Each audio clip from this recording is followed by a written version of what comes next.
Bonjour mes lapins, aujourd'hui on se fait un petit plaisir avec un épisode bonus pour vous faire patienter jusqu'au prochain épisode de la saga Musha Chantre de l'Art Nouveau, et je vous propose donc un épisode complet sur l'Arencraft. Alors je vous avoue qu'il a été très tentant et facile pour moi de céder à cette envie de vous en faire un. J'avais trouvé que ma courte description dans l'épisode précédent me laissait moi-même sur ma faim pour mieux vous faire comprendre ce mouvement Arencraft. Donc aujourd'hui, c'est bien l'Arencraft, ce grand frère de l'Art Nouveau.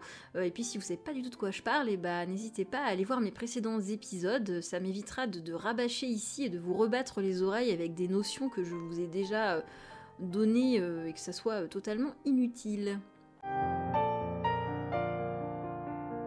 Eh bien mes lapins, si vous avez bien suivi mon dernier épisode, vous avez compris que cette mouvance Arencraft, elle est née dans les années 1860, certains disent dans les années 1850, en Angleterre, dans un contexte d'essor de l'industrialisation de masse, on en a déjà parlé. Et c'est justement et purement en réaction à ce changement sociétal que l'écrivain, théoricien, poète, peintre et critique d'art britannique John Ruskin, suivi et soutenu par William Morris et ses comparses peintres pré-raphaélites, architectes et artisans, s'oppose. Non à cette ère naissante du machinisme et de la production identique en masse d'objets manufacturés, souvent de pas très bonne qualité d'ailleurs, et de sa prépondérance sur l'artisanat, risquant la mise au placard de celui-ci et la perte de connaissance du savoir-faire pour les futures générations. L'Arencraft se veut une véritable plaidoirie et une solution pour une revalorisation de l'artisanat d'art, du beau métier, afin de lutter contre la décadence de l'esprit petit bourgeois et de la standardisation mécanique. Et oui, selon les défenseurs de l'Arencraft, les objets du quotidien, mais aussi l'architecture, etc., peuvent et doivent être à la fois fonctionnels, utiles et beaux, et ne sont surtout pas censés nous faire vivre dans un monde préfabriqué avec des intérieurs identiques pour tous. Autant dire que si John Ruskin revenait d'entre les morts à notre époque du règne du géant Ikea, il se suiciderait sans doute sans pouvoir, en espérant pouvoir retourner fils à fissa dans sa tombe et ne pas avoir à subir cela.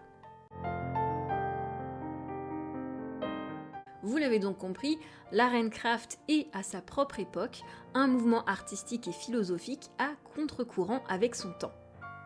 Je précise un petit peu la philosophie, parce que celle-ci elle a une importance capitale au sein de ce mouvement, en dehors de toute théorie et préoccupation purement esthétique et stylistique. On va donc se pencher un peu plus en détail sur les principes fondateurs de l'Arencraft, et puis vous allez voir que ces principes ils prennent également en compte le statut de l'artisan et pas seulement la finalité de l'objet créé. Alors en effet, selon John Ruskin toujours, un artisan ne peut être heureux que s'il participe à chaque étape de la réalisation de son produit, donc du dessin aux finitions par exemple, ce qui est impossible sur les chaînes de production industrielles où chaque ouvrier n'est employé et spécialisé que sur une étape de la production parmi les autres. Donc John Ruskin, il considère également que pour réussir à réaliser une belle œuvre, il faut travailler dans un environnement qui est sain et agréable, ce qui est totalement à l'opposé de l'environnement d'une usine. Si vous avez déjà travaillé ou visité une usine, je pense que vous savez ce qu'il essaye d'exprimer en fait, quand il parle de l'environnement, l'importance de l'environnement sain et agréable qui ne fait pas vraiment partie de ce que vivent les employés dans les usines. Parce que franchement, entre le niveau de bruit, les odeurs, les conditions physiques, l'ennui de répéter les mêmes actions sans cesse, vraiment au secours. L'enfer quoi. Donc d'un point de vue esthétique, on l'a déjà dit, pour les adeptes de l'Arencraft, l'art il n'a pas vocation à être admiré lors d'occasions spécifiques, il doit se trouver partout, même dans les objets fonctionnels du quotidien.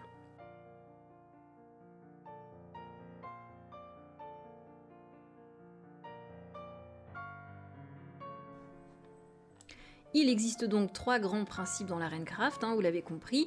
Un artisan ne s'épanouit que s'il s'implique dans chaque étape de la réalisation de son produit. Il faut être heureux au travail et c'est indispensable pour créer une belle pièce. Et surtout, l'art doit être partout, surtout dans les objets du quotidien. Il découle de ces 3 grands principes. plusieurs règles de conduite pour les artisans. Eh bien, ils doivent à la fois maîtriser la vision et la fabrication, ils doivent travailler dans des ateliers et refuser l'usinage, et surtout, ils doivent comprendre le lien fort qui unit les beaux-arts et les arts décoratifs. C'est plutôt une jolie vision idéale de l'artisanat quelque part, en tout cas je trouve. Alors à noter cependant que c'est la philosophie même de ce mouvement qui sera responsable de son propre déclin, puisqu'en refusant la production de masse, en se tournant vers le passé en matière de production, l'art and craft il ne parvient pas à s'adapter au présent et passé le début du XXe siècle, il est en fort déclin en fait. D'autant plus que la nature artisanale du design, sans surprise pour nous, eh bien elle s'avère très exigeante en termes de main-d'œuvre et donc elle est coûteuse et elle rend les produits inaccessibles en termes de prix pour la grande majorité.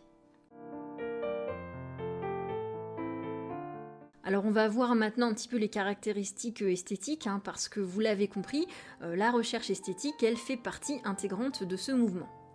Et d'ailleurs, William Morris proclamait « N'ayez rien dans votre maison que vous ne sachiez utile ou que vous ne jugiez beau ». Et bah oui, les objets doivent être beaux et utiles, les deux à la fois, il n'y a pas de concession, et ça, j'ai envie de dire que je valide totalement. Après, on fait tous comme on peut avec les budgets qu'on a, c'est voilà. Et donc de ce fait, les œuvres du mouvement Art and Craft, elles sont très très variées. Je vous l'ai déjà dit, il y a de l'ustensile de cuisine, du meuble en tout genre, les habitations elles-mêmes, le mobilier urbain, le décor, enfin vraiment c'est extrêmement vaste. Donc esthétiquement, les motifs qui touchent beaucoup à la nature, à l'environnement et à la botanique sont une des principales sources d'inspiration des artistes art and craft, ce qui n'est pas étonnant puisque on prône ce retour à la nature, donc évidemment on le retrouve graphiquement. Donc à noter qu'en plus des motifs floraux, des formes organiques, eh bien il y a de fortes influences médiévales et gothiques qui se font clairement sentir et que grâce à cela notamment, eh bien l'art du vitrail rayonne de nouveau. Si vous voulez comprendre un peu plus ce renouveau médiéval, ce Moyen-Âge retrouvé au XIXe siècle, j'ai fait une vidéo là-dessus dans mon cycle sur Gustave Moreau, je vous la mettrai dans la barre d'infos si vous ne l'avez pas déjà vue. Bon, c'est une bonne manière de comprendre un petit peu d'où ça vient et pourquoi ça arrive à ce moment-là. On retourne à l'art and craft. Eh bien, les meubles, quant à eux, ils possèdent des lignes fluides, épurées, laissant de côté le trop-plein de fioritures décoratives que l'on retrouvait dans le passé. Parce que oui, pour l'art and craft, la beauté d'un ouvrage réside dans son essence même, c'est-à-dire dans sa structure, dans la manière dont il est assemblé, et non pas dans le détail décoratif qui vient ensuite l'habiller par plaquage en superposition. On ajoute aussi qu'en opposition au manufacturé, auquel on reproche des assemblages hâtifs manquant de qualité et des matériaux moins nobles, eh bien l'esthétique art and craft, elle porte une attention pointilleuse à la qualité des matériaux et des techniques de production. On retient donc 3 grands principes esthétiques pour l'art and craft, qui sont la simplicité, la lisibilité et la vérité de la structure et du matériau, c'est ce que je vous disais, l'objet en lui-même et pas juste le plaquage esthétique que vous mettez par-dessus, et donc justement ce rejet de l'ornement superflu. L'objet il doit être beau et il doit se suffire en lui-même en fait. Eh bien, mes lapins, pour finir cet épisode, je dirais que ce mouvement art and craft et que les artistes liés à celui-ci pourraient totalement mériter à eux seuls une série entière d'épisodes, et que là, il ne s'agissait que d'une petite approche courte, histoire de satisfaire la curiosité, et puis histoire de comprendre d'où l'art nouveau puise une partie de ses sources, bien sûr. Et bien sûr, on retourne sur l'art nouveau et sur Mucha dans le prochain épisode.